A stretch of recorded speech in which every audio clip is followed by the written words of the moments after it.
section deals with the pelvic girdle or hip region. The pelvic girdle consists of two hip, also called coxal or coxa, supports the trunk, provides attachment for limbs, and protects some of your reproductive organs is basically the function of it. The pelvis includes your sacrum, your coccyx, and the pelvic girdle. So your pelvis, if I'm categorizing things, your pelvis includes more than your pelvic girdle. Pelvic girdle is one part of it. The pelvis also includes the back, the sacrum, and the coccyx. So if I look at this, sacrum should be review. Largest foramen in your body occurs in your pelvic girdle. So that would be the obturator foramen. Hip bones are coxa. And then this pubic symphysis, this is very important, like for childbirth. It's a little bit of cartilage that connects basically one hip to the other, and it allows for a little bit more flexibility so it is not a complete solid object. Each hip bone is made up of three main bones: ilium, ischium, and pubis. The bones are fused in the region called the acetabulum, and we'll look at diagrams of that. The acetabulum is the cup-like depression where the head of the femur fits. So your glenoid cavity is where your humerus fits. The acetabulum is going to be where the head of the femur fits. The ilium is the largest, the uppermost part of the hip bone.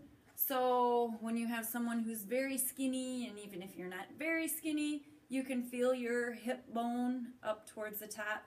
That would be your ilium. So the uppermost part, it does have iliac crest, the sacroiliac joint, and anterior superior spine. So those are features that are found on the ilium. Ischium. The ischium is what I call your butt bone. So it's kind of the part of the hip that you sit on. It forms the L shape. It supports weight during sitting. And it's going to have the ischial tuberosity, which when someone sits on your lap and you say, oh, you have a bony butt, that ischial tuberosity is the bone that you actually feel. And then the ischial spine. The third part, the pubis, is going to be more of the front part. Pubic area should be easy to remember. So anterior or front portion. The hip bones join at that pubis symphysis, like I said, that is a cartilage area.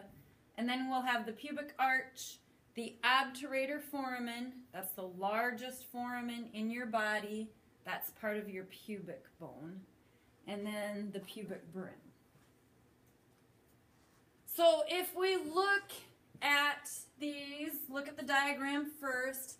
Ilium top, ischium back bottom, pubis front bottom. And the obturator foramen categorized as part of the pubic area, but notice it basically is in between your pubic bone and your ischium bone. Here is the large acetabulum, so this is where the head of your femur would fit. Iliac spine, there's a posterior and an anterior. And then there's two notches in your bone.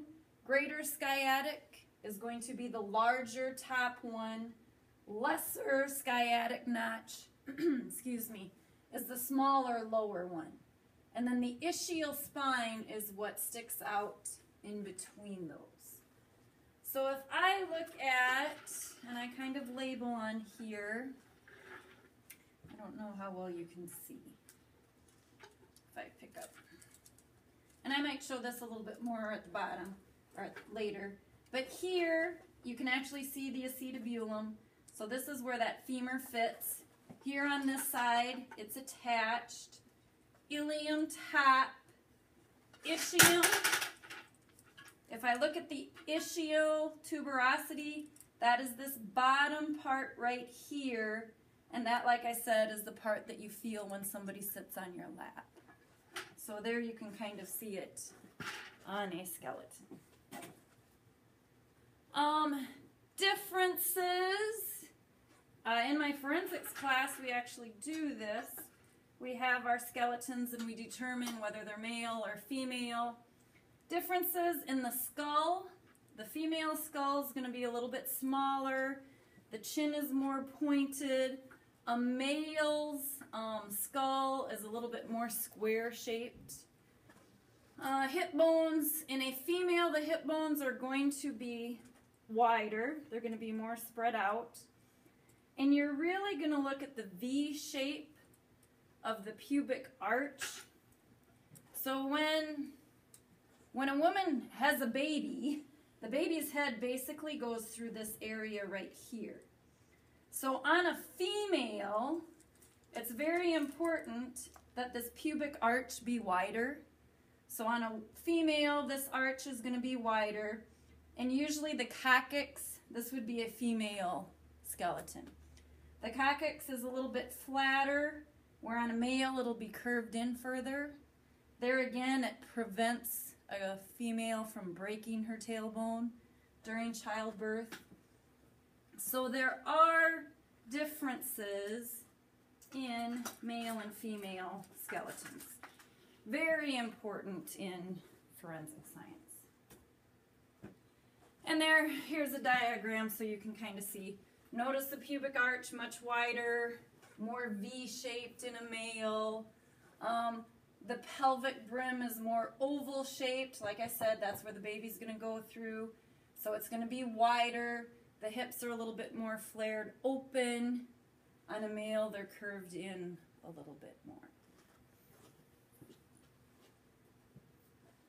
And that's where we'll stop with the pelvis.